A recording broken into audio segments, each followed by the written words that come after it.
Hi there, guys. Good evening. It's just me today. Sophie's not feeling her best, so she's gone for a lie down this evening. So yeah, you get to deal with me for a few minutes. So we've got Rick in the chat. That's Charger Mopa. I'm glad you've made that today. Yeah, I understand what it's like when you're trying to catch up with these lives. I get invited to um, about 5 or 6 of them every day, and I only ever make it to maybe one if I'm lucky. Hello, it's a big Nev. Nice to see you.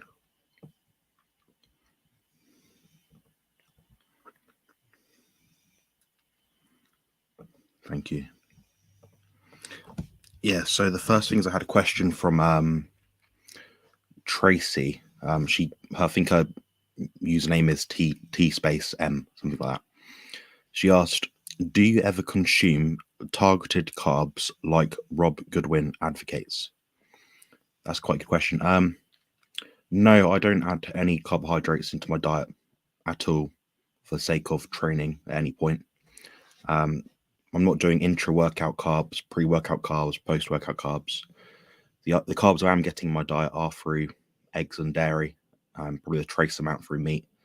There's not a lot in there, so I think generally speaking, probably doing below 30 grams of carbohydrates a day, and that is purely through dairy and eggs.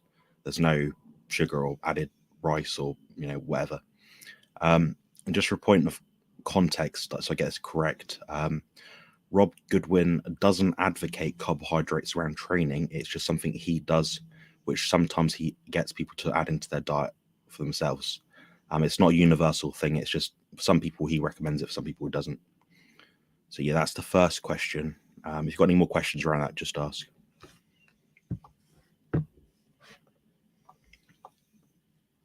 Tom, nice to see you. Can't pronounce your surname, but it's like Tom Ja something. It's nice to see you here. I think you're a member of my channel as well. Perhaps might be wrong. If you are, appreciate that. Thank you. Yeah, and I'm quite a fan of Harry's streams. He's very interesting to listen to, and I think although he does go into such great depth, I actually find that very useful because I never leave his live streams or his videos with a question. Usually, when you watch a short 5-minute dopamine hitting video on YouTube, that's just all the flashy information without all the in-depth detail.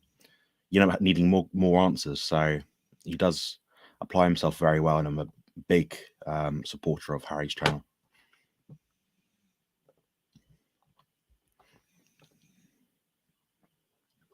Yeah, Rick, you're busy always outside doing stuff, so I get that. It's fair enough. Yeah, and it helps probably having a few computers around the house and TV screens to see what's going on. Hello, Tracy. Nice to see you. Thanks for the 6-pack. Nice to see you, Marwin. I'm not sure who you are. You're, I think, a new subscriber to my channel. Anyway, thanks for popping along. If you can explain to me what you mean by that, because I don't think I've spoken to you before.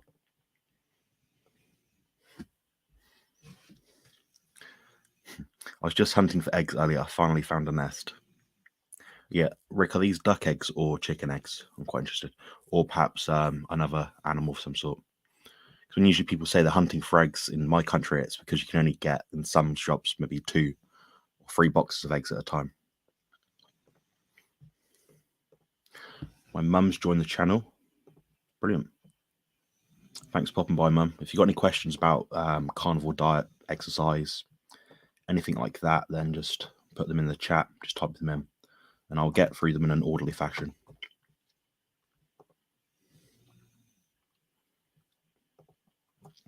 So, Marwin asked, do you eat rendered fat, like the fat that is left in the pan after frying some ground beef, for example? Yes, I do. So what I'll usually do is either pour that back on the meat that I've actually cooked, or what I'll sometimes do is I'll use that same fat and cook my eggs in it later at another point, or I'll make like a broth gravy sort of thing, and I'll add the fat into that. So I recommend if you're going to cook with fattier ground beef, you consume the fat that you're getting out of it. Otherwise, you might as well just buy leaner beef, really. Yeah, that's pretty much it. We've got Sheena in the chat. Thank you very much, Sheena. So Sheena's a great channel. If perhaps Sheena or someone else could put Sheena's YouTube channel link in the chat, that'd be good, and hopefully some of you guys will follow her. She's effectively follows a ketogenic carnivore style diet. She's had an immense weight loss journey, and I've actually managed to have an interview with her at some point recently, maybe about a month or two ago. That's on my channel somewhere, but we spoke about her weight loss journey and her autoimmune disease. She's got lupus, and she's put that into remission through the carnivore diet, which is, in my opinion, quite incredible. I didn't realize a diet could do such potent things in terms of autoimmune recovery.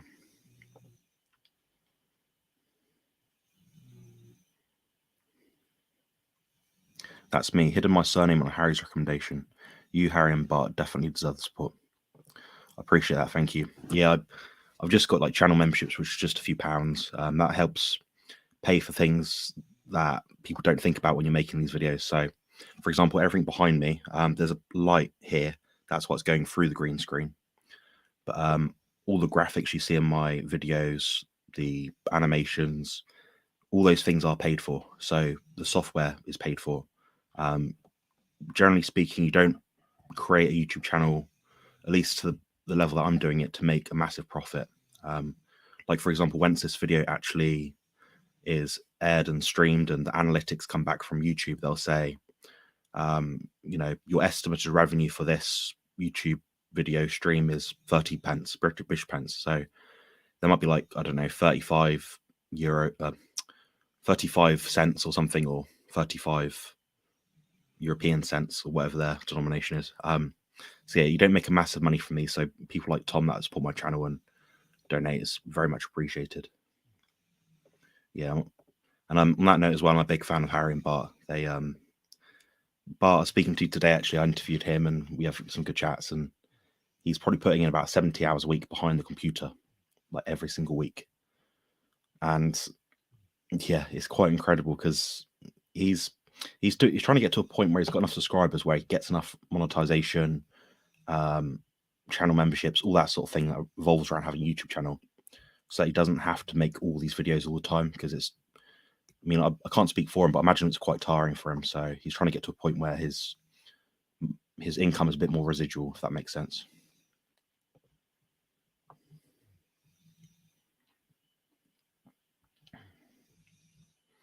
That's impressive, Rick. Yeah, Rick, when are you going to start making some videos? Because I know you keep talking about doing a video about the iguanas and all that sort of thing. I see all your comments on different other carnivore YouTube channels, so that'd be quite interesting to see. I like the camaraderie between everyone in this chat. It's always very pleasant. Duck eggs. Yeah, we bought some duck eggs from the butcher recently. There's somewhat of a shortage at the moment. So my butcher can only get a tray of duck eggs a week, apparently. We've got quite a good relationship with them, so they're able to put some by each week. We're buying something like 6 duck eggs as and when we can get them. And maybe, I guess, between me and Sophie, perhaps 70, 80 eggs a week. And that's quite normal for us.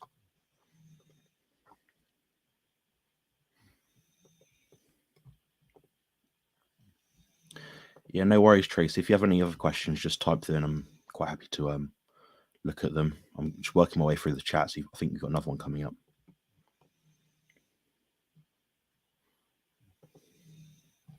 I've listened to your advice on your videos, implemented it, and got a 6-pack through that. That's good to hear. Yeah,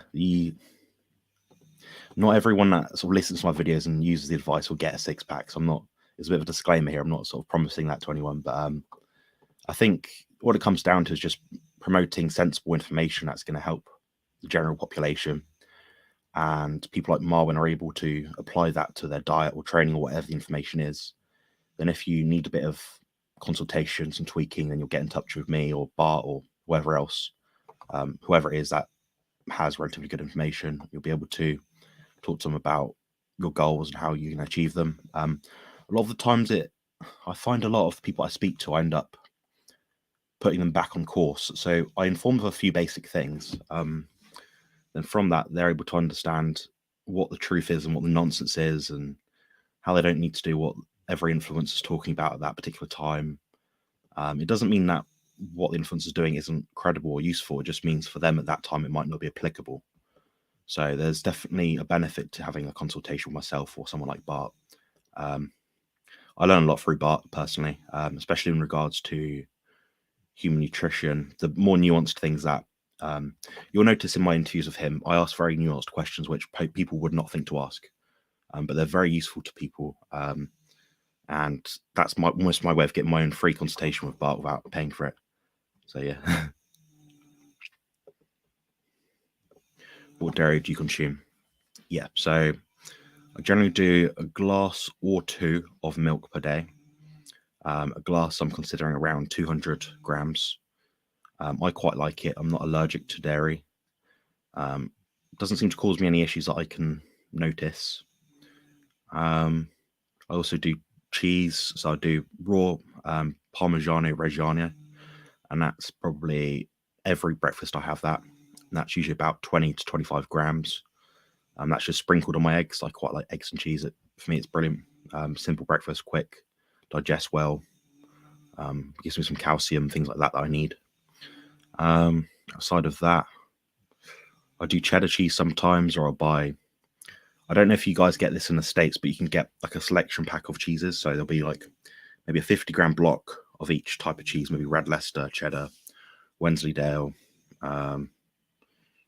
chili cheese, or something like that, But I'll have a bit of that sometimes, so just a bit with each meal. I might melt it on my burgers, something like that.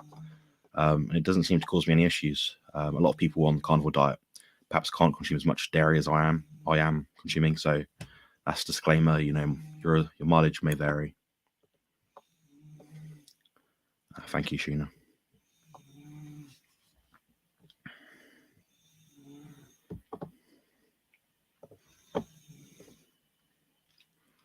Stew your ground beef and you'll never lose it.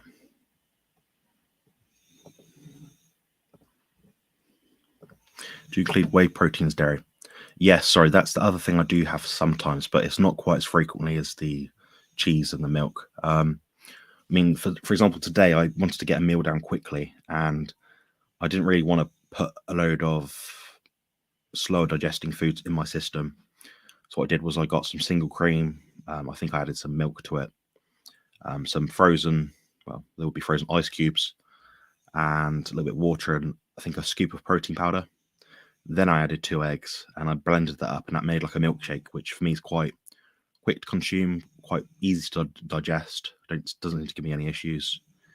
And yeah, that's something I do quite often. Now, is dairy better than other food? There's individual components of different animal foods that are more or less beneficial for different people. I mean, I made a video recently about the lion diet, and I was talking about how I added in dairy to provide my body with more calcium. So I wouldn't have heart palpitations if I'm just doing beef. I noticed this twice actually. So when I did beef and eggs straight for I think it was 5 or 6 days, I had heart palpitations. I didn't feel very good. I felt quite weak. When I did the strict lion diet, so beef and lamb, just to see what happened, it's just my own experimental thing. It wasn't like I needed to do it. It wasn't something I was thinking, oh, I need to do this to get better. But I tried it for 3 days, and heart palpitations. I felt weak. So yeah, the lion diet isn't for me. Doesn't mean it's not for other people. There are people out there that will benefit from it. There are some people, like some of my clients of mine, I do coach on this diet, and by default they have to do the lion diet. So they are excluding dairy, they're excluding eggs, and for them it's working at the moment. But my goal for them is to be able to diversify their diet eventually, so they don't have any long-term issues. It might be that they become deficient of things over time. And I know some diets out there will say, or some gurus out there will say, oh, you only need to eat beef, salt, and water. There are a population of us that need more than that. The evidence of that is in the fact that we have different genetic requirements for different minerals. We cannot assimilate biochemically some vitamins as well as other people. Another reason for that is if you look at virtually any lion diet group on Facebook, nearly all of them are cheating on the diet. Nearly all of them. Some of them aren't, admittedly. I have no doubt some people are strict on it, but when I've been on those groups, I've looked on the posts, they're saying, "Oh, I'm adding spices, I'm adding eggs, I'm adding a cup of milk, I'm adding, a bit of cheese here and there." It's not the lion diet. That's just a standard carnivore diet. It's just sprinkling some extra things in, which I think is a little bit misinforming, maybe. But each their own. If people feel better doing a certain diet, I'm not gonna put them down for it. It's just different to my diet. It doesn't mean my diet's better or worse than theirs. It's just different. So yeah, that's kind of why my extended viewpoint on dairy as it stands. Bat Crazy, nice to see you. So Bat Crazy is another great channel to follow. I think they're from the US. They do some interesting game clips. So yeah, if anyone wants to put Bat Crazy's link in the chat so they can follow the channel, that'd be great.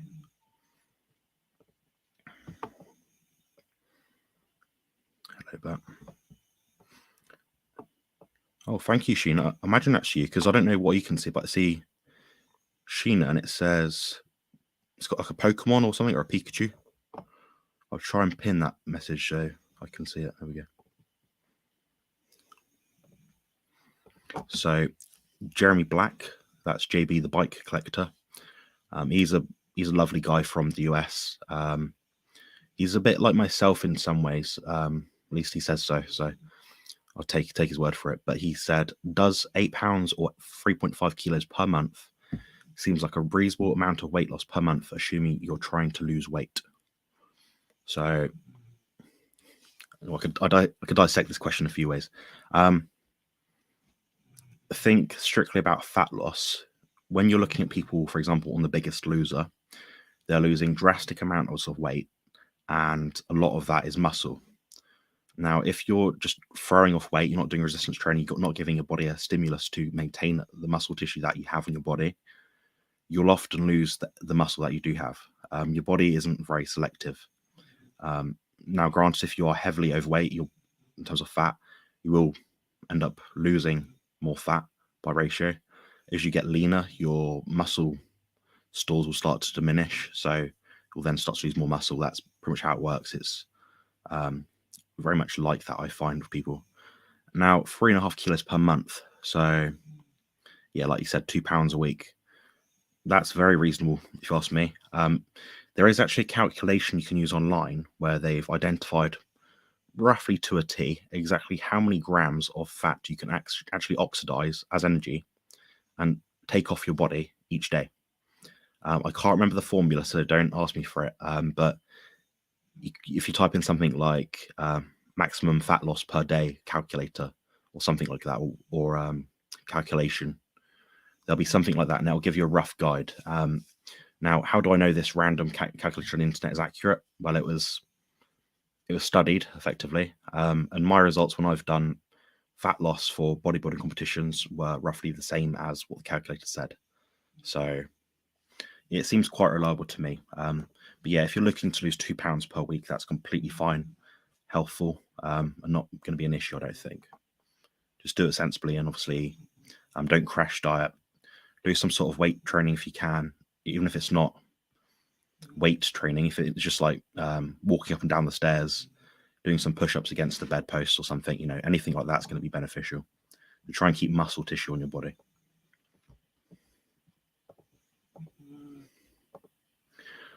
Scott Zbigniew. Hi, mate. What do you think about tooth canal treated teeth? Should we get rid of them? I don't know. I'm probably the worst person to ask about tooth health. I got relatively okay teeth, but I've not been to the dentist in a very long time. So out of just the fact that not many people ask about this, I've never actually researched tooth health outside of the old Western Price sort of information about the tribal people and how their jaws developed. Outside of that, I honestly couldn't tell you. The best person to ask as a Zbigniew would be Kevin Stock. He's got a YouTube channel. imagine an Instagram account as well, and he'd give you much better advice than I ever could. So he'd probably be the best person to ask in that regard. Now, Rick said, I have not made videos because my camera is primitive and I've been trying to relearn editing with Kden Live. Okay. Yeah, I get that. You can end up spending a fortune on these things. Like, I know Bart, for example, Bart K, he spent a lot of money on his setup. He is earning a living from it. So I can get behind that. It's not that he's made a bad decision, but when you're a beginner channel, when you looking to see if you test things out and see how popular you can become essentially, and see if you can earn a living or help people, you're not going to be spending a lot of money. So I can relate to you there. My setup wasn't very expensive, but yeah, the monetization, it helps a tiny bit. I get quite a fair few amount of super chats, which is very, very generous of you guys. Super thanks as well. The donations to my channel. Some people even just book in consultations but don't even want them because they want to support my channel. So I greatly appreciate that. Every little does help.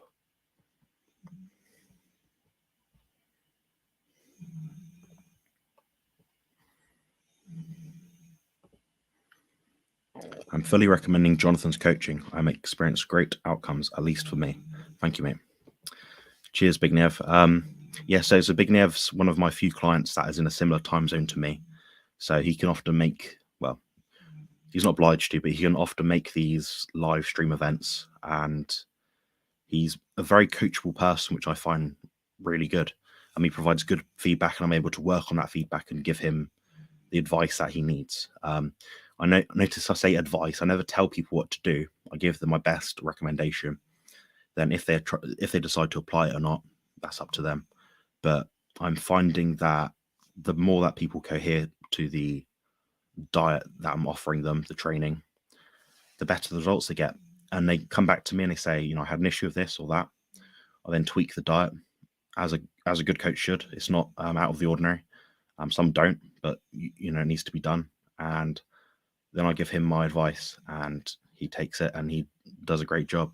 The thing about speaking of as well is he's a bit like myself. He's quite a similar height to me, probably quite a similar sort of build maybe. But yeah, he's learning a lot about his body. Part of that is just eliminating all the noise outside of your head and focusing on a plan and working on that and moving closer towards your goals. So yeah, I appreciate Big Nev. He's a great supporter of my channel and my brand, as it were. So thank you. We've got Perkello from Hungary. Hello again, nice to see you. I saw you on the live, I think it was Monday or Tuesday this week. It's great to have you back. If you have any questions, please just ask in the chat and I'll be happy to answer them as best as I can. If anyone's wondering why I'm looking down at the camera, because the camera's here and it's got a bright light on me. And if I stare at the light, it hurts my eyes. So yeah, I've also got a very strange camera set up where it sits above my camera, my webcam, my video, my laptop. So it doesn't really, it's not in sync with my eyes. So if I'm looking at the camera, it's like that. And that's blinding. I will be wearing my blue blocking glasses today, but I think I left them downstairs and I do not want to go down to get them. It's quite cold. Yeah, that's Sophie snoring in the background. Good spotting. I won't show you, but she's very tired. She had a procedure today, so she's quite worn out, understandably. I'll probably turn the microphone down a bit. That might be a little bit better for you guys, I'm not sure. Got Tom asked, been experiencing very few bowel movements on Carnivore. After a month-long indulgence in sweets, I returned and things are not moving great. Currently 1 week off dairy, eating loads of fat. Continued, okay. Realised it might also be due to oxalate, since last month I ate 2 kilos of peanut butter and about 2 kilos of dark chocolate.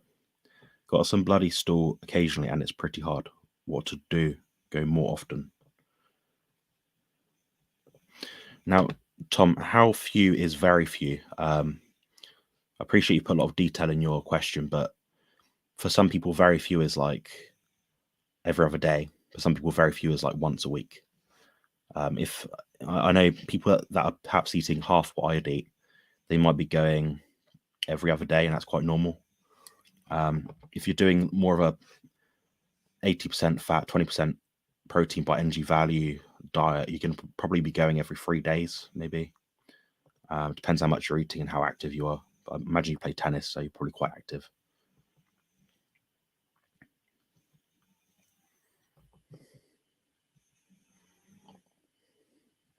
One little hack you can use if it is causing you discomfort is the magnesium citrate. Use that as a capsule or a powder. Just put it in a drink or just get it down your neck. There's different dosages you can use, but that will help break up the stool. It moistens the actual sphincter muscle, and the magnesium will actually help you relax your muscles down there anyway. So that might help you if you're desperate to get it out and you're worried about going to the hospital because it's so infrequent. Another thing people can do is do a salt flush, which I'm not recommending or telling people as medical advice, but if you have a lot of salt water, it can make you go. So that's another thing to try if you wanted to, but I'm not recommending it.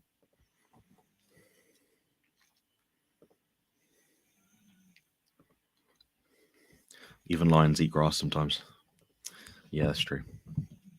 Yeah, they probably do get some residual plant foods in their diet through the animals they eat. It wouldn't surprise me.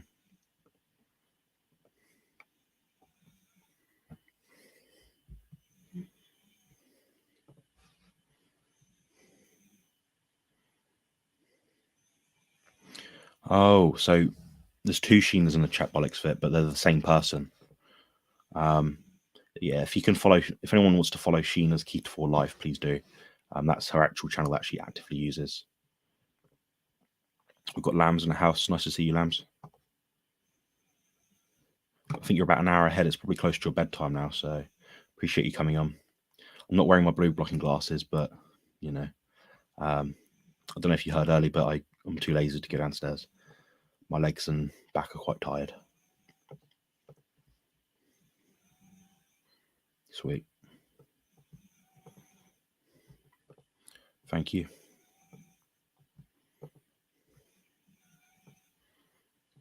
So that's Bat Crazy's YouTube channel, Rick's YouTube channel. I like this question. Your take on Bart's roast of Stephanie Keto Person. Are you changing fat to protein ratios because of this? Got to be careful what I say here because I can upset people easily and they take things out of context. I quite liked the video that Bart did, and it did break things down in a very understandable way. I'm in agreement with things that Bart said in that video. It seems like Steph uses some kind of I feel like I'm not the first person to say this. I've seen at least 20 to 30 other people say this, but she uses fear tactics to promote her channel. She's openly said on at least 2 of her YouTube videos where she would actually lie to people to better the health, the life of her fur babies, her horses. That's what she said. I'm not a fan of that. I think you shouldn't lie to people. I think that's very dishonest. I'm not going to put shade on her outside of that. I don't know her. It'd be daft to, but that's what I've heard her say in at least 2 videos. Problem is, she's deleted a lot of videos. So can I back this up? I don't really want to look through several hours of videos to prove that. And it's very hard sometimes to follow her videos because they aren't. I mean, I'm not easy to follow either. So I'm not saying I'm a saint by any means, but they're not easy to follow because she goes off topic very often. But she brings up some interesting points about different parts of the diet and how some people need to try slightly different things, which I can get behind. Am I changing my fat to protein ratios because of this?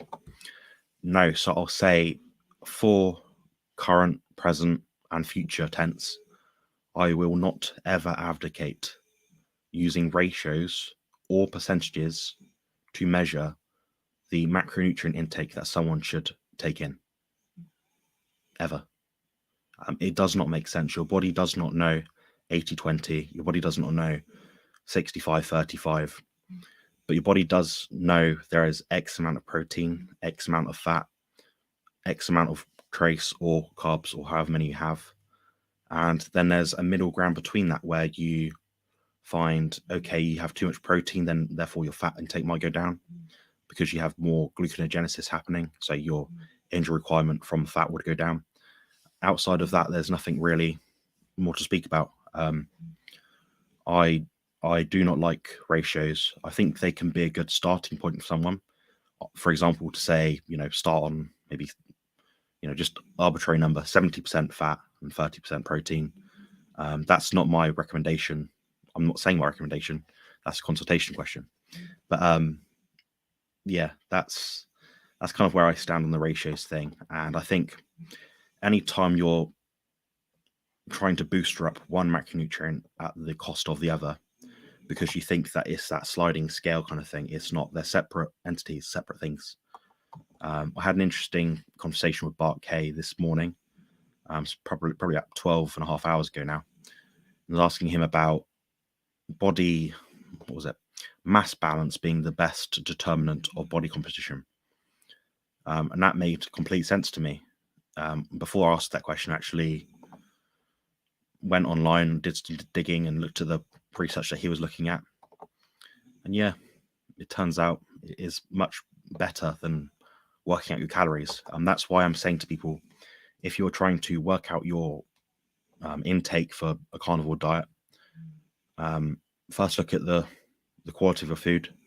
If you're eating McDonald's burgers, it might not be as good as making your own burgers, maybe. If you're eating American cheese rather than proper cheese, processed cheese rather than, dairy cow cheese, no additives, you're going to get different outcomes. So focus on the quality of your food first and foremost, if you have the money to do that. Then anything else is just being sensible. So not eating too lean or too fat in terms of the diet ratios. And yeah, I think that pretty much covers it. If you have any more questions on that, Lambs, just ask. But I don't think I've said anything too controversial here. A lot of people get upset recently about some of the things I say in the videos, and they take things wildly out of context. And it's very often it's happening at the moment. I don't know why, but I don't know. I'm a pretty chill guy, generally speaking, so I just try to ignore it or block the people that are quite rude to me. Hello, Lambs. Yep. That's good. Yeah, so you got chicken thighs, chicken wings, and chicken breasts. That sounds quite nice. Rick, do you just have that plain, or do you put salt in it and stuff like that?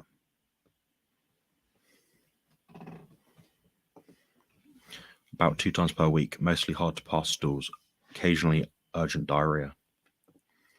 Tom, are your stools floating when you excrete them? This does seem very much like a consultation question. So there's a lot of back and forth here. You can see I can't just tell you to do something because it might be impractical or the incorrect advice to give. So I don't want to be abrupt and just give you whatever advice, because that's not sensible. That's not how I do things. Stay hydrated. It's good advice. Must be the odd one. I poop daily and have never been constipated. Yeah.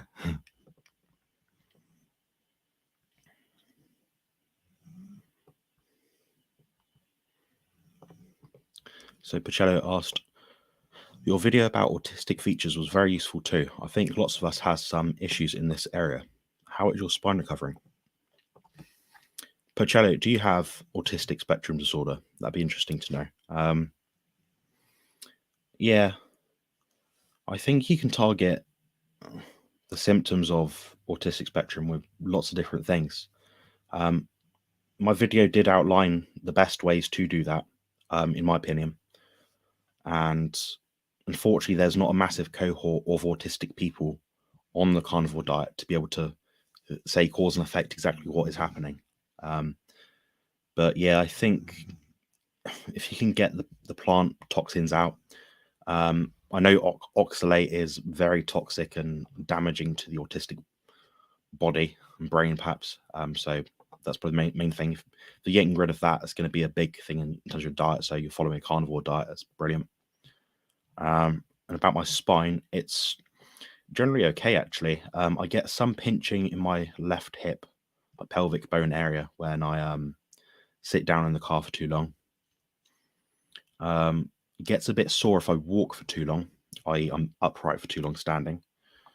But the pain that I did have before has gone. It is no longer there, which is really nice. Now it's funny, and I'm looking back thinking about the pain I was in. Well, the pain's different now because I recently had surgery. The pain that I had before was mind-numbingly awful. It was horrendous. It is not something I'd choose to live with. My surgeon asked me, how bad is the pain? And this was before I had surgery and opted in for it. I said, if I was to carry on living the way I am with the pain I am in, I wouldn't choose not to live again, like not to live another day. Yeah, I wouldn't want to live in the pain I was in. It was horrendous, and you can only say so much to people, and they brush it over their shoulder. But I was glad that the surgeon took me seriously, listened to what I had to say, and he put me in for the surgery. And now I'm enjoying the benefit of not having that particular pain anymore. So yeah, brilliant. That's Sheena's channel. I agree. Do you eat cottage cheese? No, so this is an odd one. Cottage cheese, I believe, has around 80% casein and 20% whey in terms of the protein content. Now, every time I've had that in the past, I've not had it maybe a year. It's given me a horrendous stomachache, like really bad, like bloated, hard stomach, like when you've eaten something you're not meant to, and you have like an intolerance. So I might be having intolerance to casein to some extent. I don't know. Now I know there's casein in other dairy products, of course. What you got to think about cottage cheese is there's a lot of protein in that per gram, whereas say 100 grams of milk might be, I don't know, 5 grams of protein. 100 grams of cottage cheese is perhaps 11, 12 grams maybe. So it's a lot more protein to take in, and with a higher concentration of casein in it as well. Yeah, thanks, Tom. I just, Harry might be able to help you out more in this regard, but if you consult with me, I can send you a discount code if it makes it more affordable for you, but I'd be happy to help you out if I can in that regard. Yeah. Up to last week, I ate quite a lot of quark, which is basically cottage cheese, trying to go dairy free for a while. Yes, I noticed this when I was doing my bodybuilding diets, where I consume a shed load of dairy protein like whey. I was doing those Baby Bell Light things and all that sort of stuff, and eat lean, zero fat cheese sort of stuff, things like that. And I was incredibly constipated. My protein intake was too high, my fat was too low, and I suspect that calcium or cheese, dairy, something in it can make you constipated. I don't get the same effect from fat. Yeah, I'm not sure, Tom. I mean, it sounds like you're not. If your stool is floating, it suggests to me that if it is, I don't know. If it was, it suggests to me that you got malabsorption issues. So that's something to look into. I'd look down that way if I was you, personally. I rarely season meats. Yeah. Great to hear. Yeah, thank you. It's been quite a long process, but I think I said to Sophie or my mum or my brother or something, said, if I get 5% relief out of this in terms of pain, and it's 6 months recovery, I'd take that. I'd definitely take that, because I'd take any pain relief from the point that I was at. It was very frustrating living in every circumstance where you are in pain. You walk around, you're in pain. The pain doesn't stop. It never dulls. It's always there. But sometimes you're in worse pain when you get forced to do things that you're not meant to do. When you're in a workplace with people that expect you as a 6'1" bodybuilder to do all the heavy lifting, to do the extra work, to do all the extra bending and the twisting and the repetitive tasks. I was put on a lot, and I was not treated fairly. I sound bitter, but that is the reality and the truth. And I think a lot of my issues have been exacerbated because I was not as vocal as I should have been. Got Tracy, and nice to see you, Tracy. Thanks for stopping by. Tracy's also a moderator of the channel of Bart K. I've actually known of her for about 3 years, probably 2 or 3 years. But yeah, we've spoken a little bit recently. It's been nice to get to know another member of the community. So Jeremy said, thanks for answering my question. Riding my bicycle and walking is my main exercise. I could mix in more stairs to keep muscle or burning fat. Yeah, I mean, any kind of impact is going to be better. If you have access to a long flight of stairs or something, that'd be very useful. You don't have to do it at a fast pace either. If that's going to gas you out, I'd rather see you walk at a steady pace up the stairs and maybe walk back, sort of thing. Just at your own pace. Do it a few times a day if you want. If you have to split up your exercises because you get tired, I say I'd be probably more fit than me because I can't really do much fitness at the moment. But yeah, anything you can do is going to be better. The more impact it has on your joints, obviously without hurting yourself, the better it will be for your bones, and that will send a signal to your muscles to maintain themselves as well. So your body is a whole cohesive organism, and it wants to work together in your favor to help you, as long as you're providing it the right stimulus, the right diet, and lifestyle factors. So yeah, brilliant.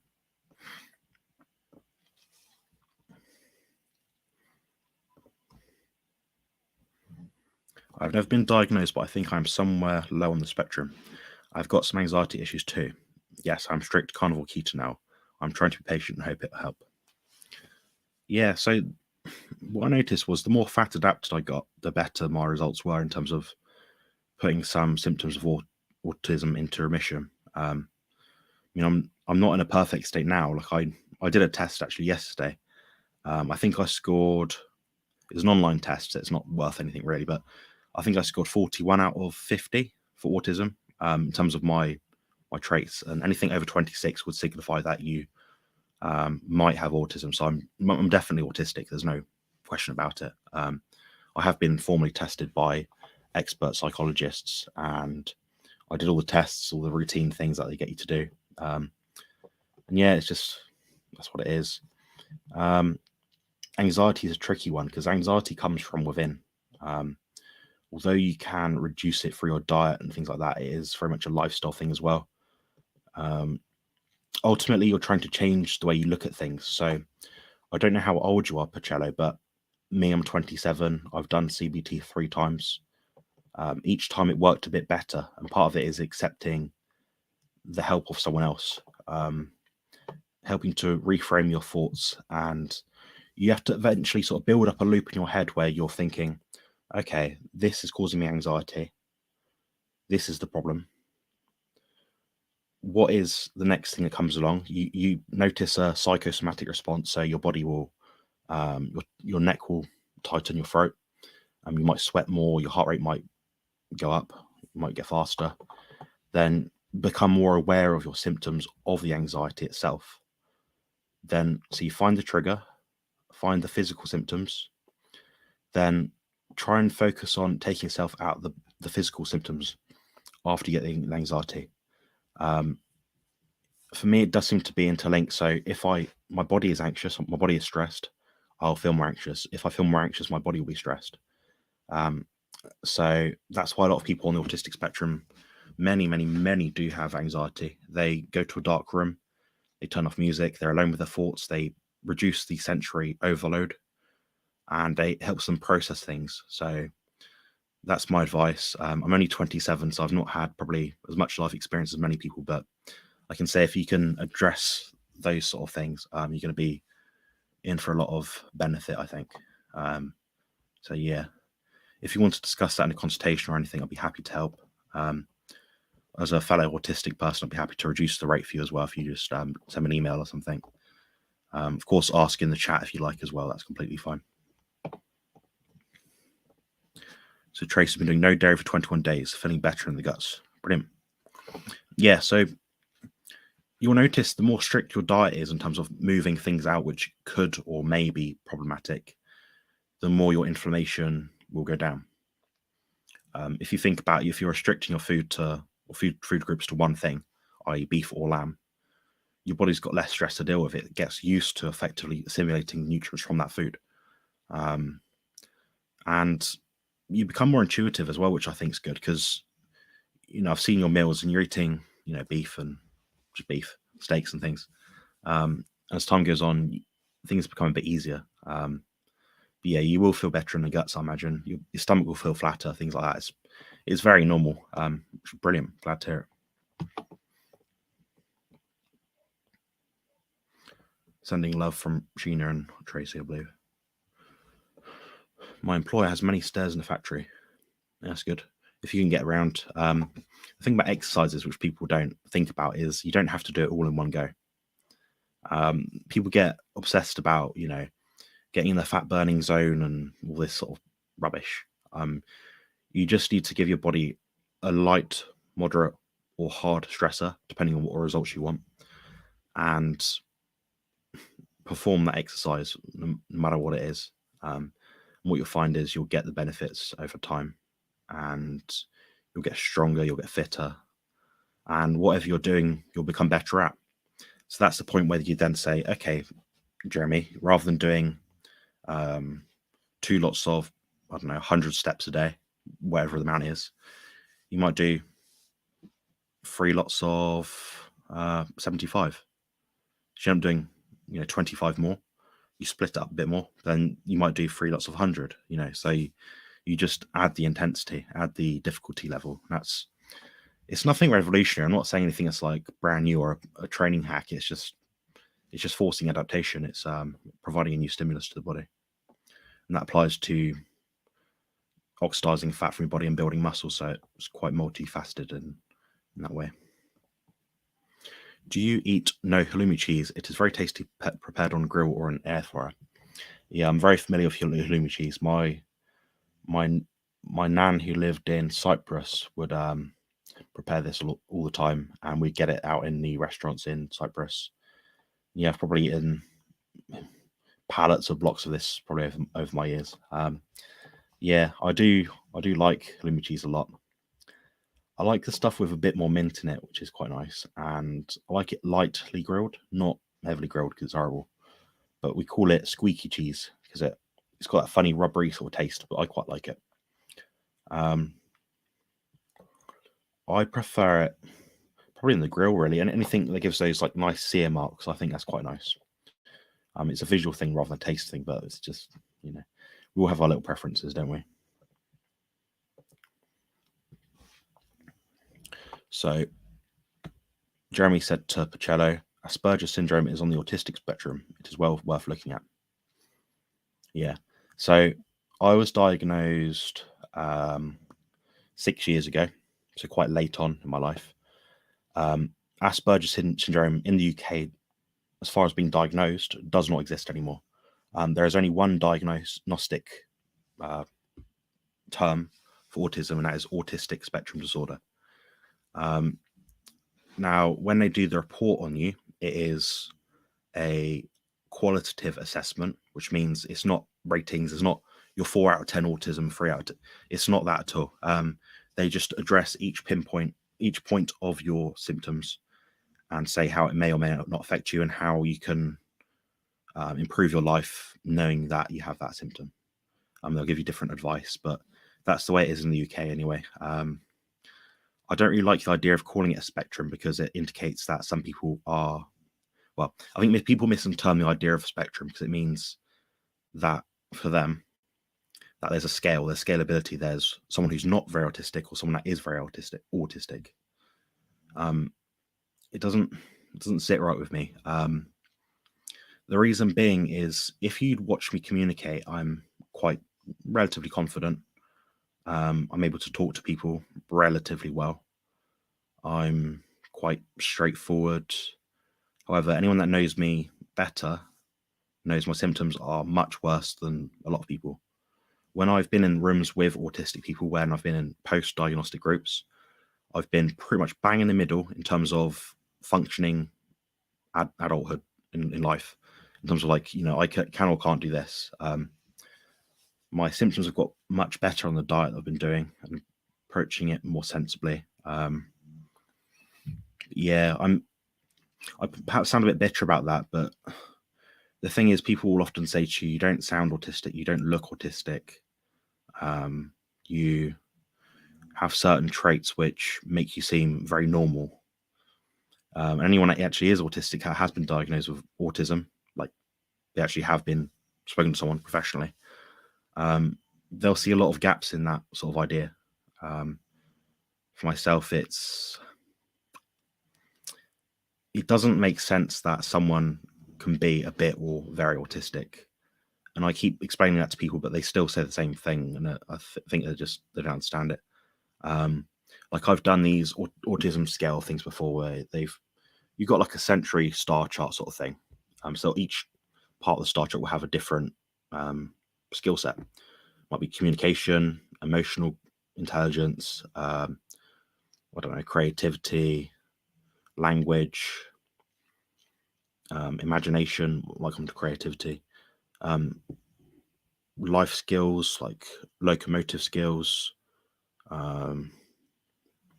There's lots of different things, but what you'll notice with some people like myself is they score very high on some things, but other things they score very low. And people will think that I can tolerate a lot more than what I can because I'm very good at masking. I was very well socialized as a child. I was put in front of heaps of people at a lot of times. I was always in sports groups. I was always around other people. So I had no choice but to adapt to that. Was that massively stressful? Yes. There were many occasions which I did not enjoy it. I would be very tearful at home on my own at night, and no one else would know about that but me. It was so overwhelming, but I'm almost glad I went through that because it's now taught me a thing or two about coping. So yeah, I do want to talk more about this sort of topic, and I am actually interviewing a lady who runs a very big Facebook group about autism. So I'm hopeful that that will be useful and eye-opening for people to see, because this lady is a bit like myself, maybe. She's maybe a bit shyer, maybe, but she's very switched on. Like she knows what she wants to say, and she's very very intelligent as well, I think. So yeah, I think you'll enjoy that when it eventually comes out. If you have any more questions, guys, please just put them below and I'll get to them. Excellent.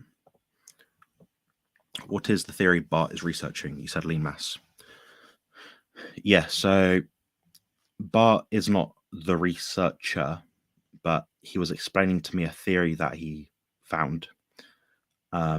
And it does seem to make sense. So what these people did was they measured the intake of someone, or I think it was mammals, or basically the key point was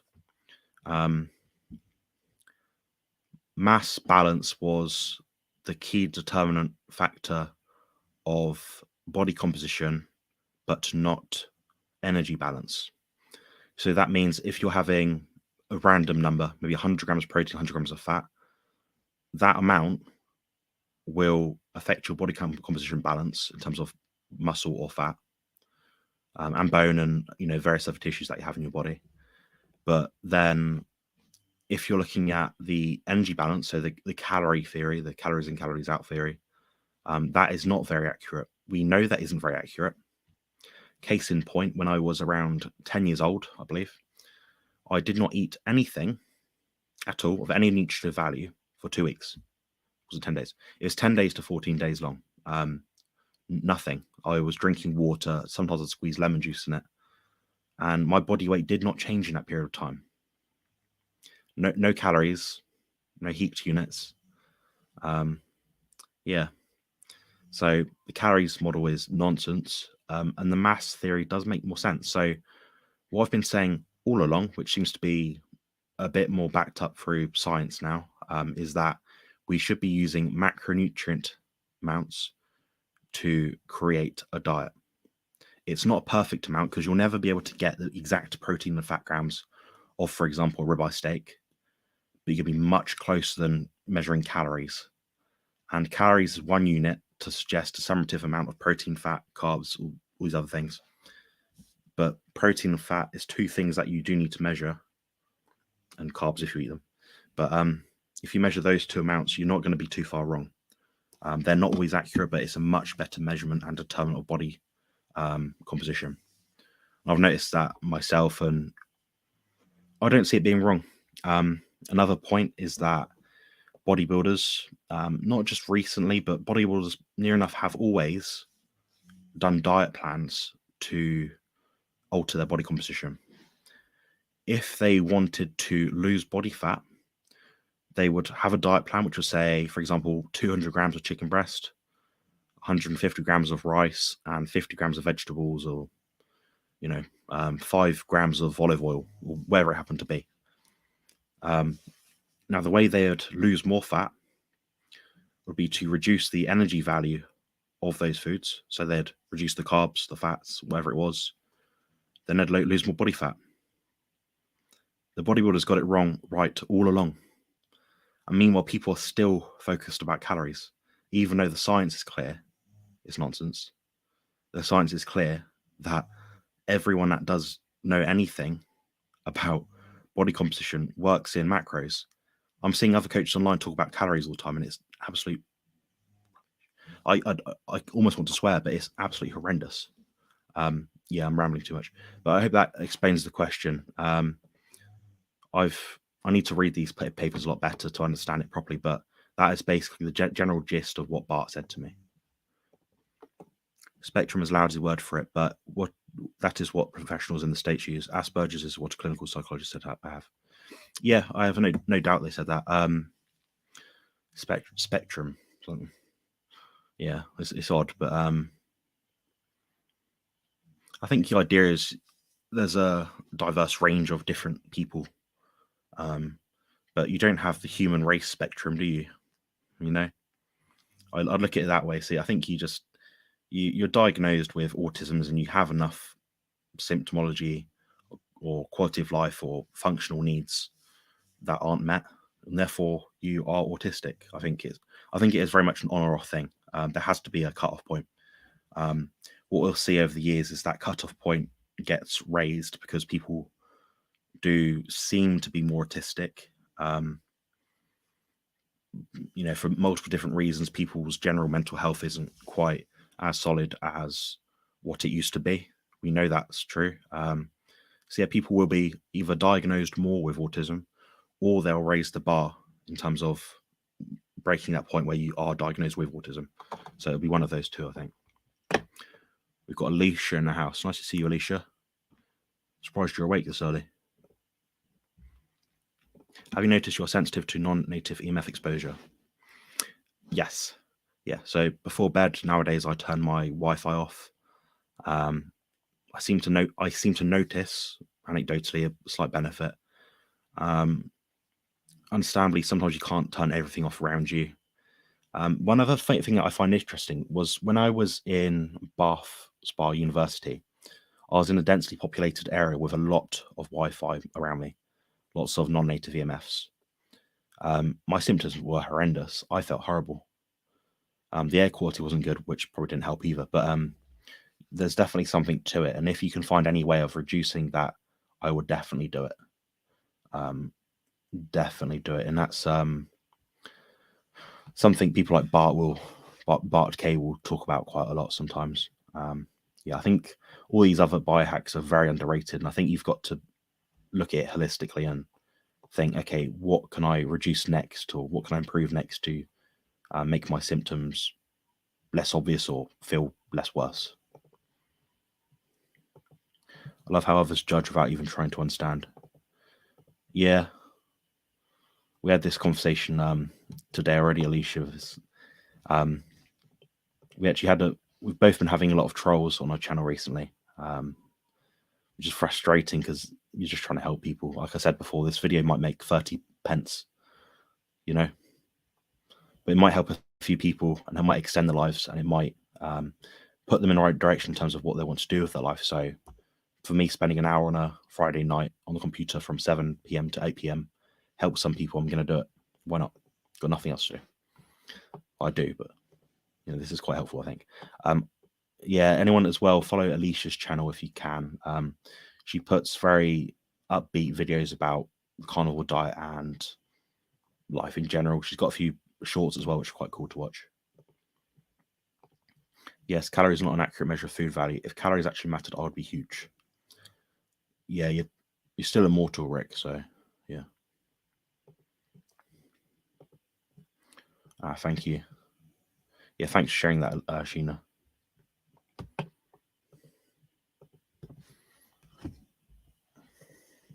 believe some trolls or other channels trying to discourage the creator.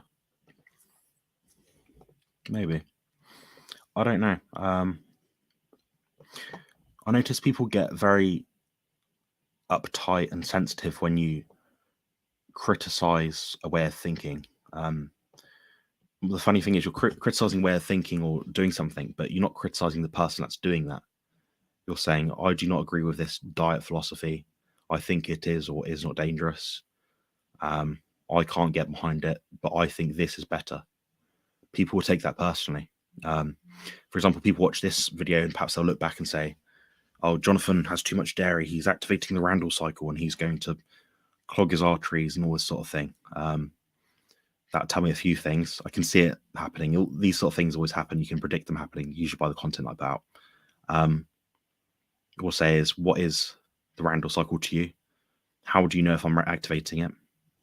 How do you know that it's not always on to some degree? And how do you know that I'm having enough to even activate it? It doesn't add up. Yeah, that's the way my mind works. I'm always a few steps ahead in terms of what other people think, so I'm usually quite prepared, but I'm sometimes quite emotional and sensitive to what people say, which is to my own detriment, which doesn't help. I always tell them, you do you, boo. Yeah. Yeah, that's cool. If anyone's got any more questions, I'll probably do one more. So whoever's first to it can have a go.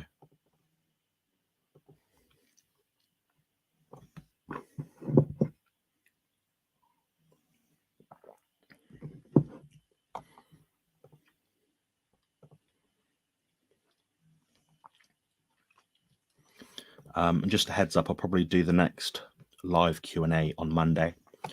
I'll be back at my own place, so Sophie won't be here. Probably not the Friday one next week either. But yeah, I'm going to be doing these regularly because you guys seem to enjoy them. You turn up, and that's the main thing. It seems to help if you got you guys out and you give me feedback and you say that was interesting, but I need to know more about this, and then it bleeds on to a whole other video. So I think this is much better use of my time than me putting some videos out which people misunderstand. The worst question, Tom. Rapid fire: crispy versus mushy bacon. Tom, I don't eat pork. The reason for that is that I like pigs too much. As in, I consider the way I look at them is they're a bit like dogs, as in like a pet. Would I have one as a pet? Yeah. Would I have one as a pet now? Probably not, because they're muddy and probably smell a bit. But yeah, I have no problem with people that do eat pork. It's not. I have nothing against them at all. If it makes them feel better and enjoy it, then good for them. It's just in my head, like I can't see myself eating it. It doesn't make sense to some people, but I've watched like videos of like pig slaughters and stuff, and I don't like that at all. And even like the humane ones, I feel like it's literally my dog that's being hurt. I don't like that. And I cried recently a video called Okja. That's OKJA. And that video is essentially about this weird, massive breed of pigs. And they're meant to be led to slaughter. And it's this whole story about its life and how it's just trying to be free and live its life in the wild, sort of thing. Something like that. But yeah, that sent a tear to my eye. And that's probably the last time I cried. So yeah, that was quite tragic for me. But yeah, like I said, I'm not against people eating pork, and if you feel better eating, you enjoy it, go ahead. It's your own business. I'm not one to dictate what other people should or shouldn't do. That's not right. Awesome, looking forward to it. Crispy. So in a nutshell, we use macros and not calories to determine intake. Yeah, so Trace, if you think, going back to what I said earlier, calories is, assume that calories was right. Assume that there was 1,000 calories in whatever food. You're not dissecting that food into protein and fats. Protein and fats will have different effects on your body in different amounts. It is not sensible ever to do calories. None of my clients' diet plans contain calorie amounts. They're given a diet plan, which is the amount of food that they eat. They're given oftentimes some substitutes. So it might be you can have predominantly 80-20 gram beef with eggs or 2 eggs, or you can have this instead. You can't go wrong if you're eating 500 grams of 80% lean ground beef with 3 eggs. Doing that every day, you lose fat, brilliant. You stay on that. If you don't lose fat, you lower it a bit or something like that. Then you're just lowering the macro amounts. The calories thing doesn't come into it. As soon as people start looking into that, that's when they get things wrong. Now, I've been asked in the past to tell people the calories that they're on. And they admit to me, oh, I've calculated it already just because I was curious. What they tell me of the calories of the food that is on their diet plan is drastically different to the calories I've put them on. It's happened twice recently where someone has guessed how many calories the food that they're on is, and they're wildly off, because they're not using the correct tools to measure the energy intake in the food, i.e. the protein and fat, and it happens routinely. So my diet plans are always foods, grammage. If they're more sensible and they can stick to an amount, they're good at tracking, I'll provide the macronutrient intakes as well. That's at my discretion, but that's just what makes sense to me. Why use one metric when you have protein, fats, and perhaps carbs at your disposal, which are going to be more accurate anyway? It doesn't make sense to me. Thank you for your time. My pleasure. I'm glad you stopped by. Hopefully you'll be back on Monday when I next do this, I believe. And thank you, Zbigniew.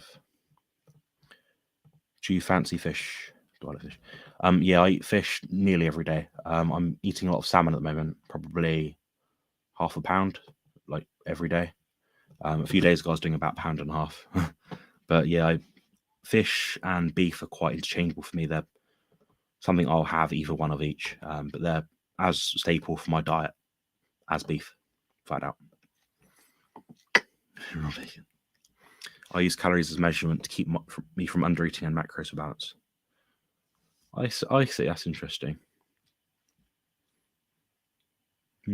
Yeah, the way I just look at it is like, if you know, for example, Tracy, that you maintain your body mass on, I don't know, 120 protein, 120 fat. You're looking at those two things. Now, if you want to lose fat or gain muscle, you'd tweak those a little bit, or you'd adapt your training. If you're doing exercise, you'd adapt perhaps your output. So if you're trying to gain weight, you'd then stop doing 20,000, 40,000, 50,000 steps a day, and you do 5,000. So yeah, I don't know if it works for you. I don't have a problem with it at all. But I'm just saying my thing is macros, and it will always be macros. I used to eat a lot of fish when I lived near the ocean, but it's been a long time since I've been fishing. Yeah, my stepdad has a fishing boat, and he goes fishing most weekends. He quite enjoys that, and he comes back sometimes with huge fish. He always comes back with mackerel, which is quite good. But sometimes he puts them back in the sea like alive, or he'll use them as bait for like the next fish. But yeah, like sustainable fishing, we don't do all this nonsense where you're trawling or anything like that. It's nothing like that. I had some carp made in the air fryer today with homemade holiday sauce. Couldn't believe how tasty the carp was. Almost better than salmon. I quite like trout, funny enough. Trout and mackerel are two of my favourites. But my all-time favourite is, I want to say, halibut. If it's got like a nice sauce in it, so like maybe garlic and butter or something, that's quite nice. I dropped all dairy, now the fat is finally dropping in. That's good to hear.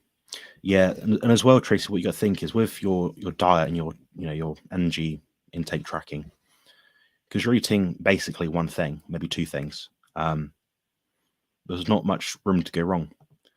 If you're eating 500 grams of beef a day, and you're consistent with that, you'll get to a point where you might need to reduce that or increase it depending on your goals.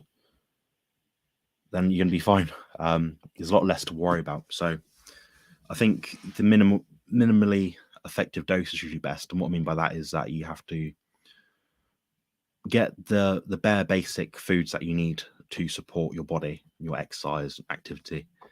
Then you tweak things here or there. I think if you can put less ingredients in the gut, you're going to be probably generally overall a bit better.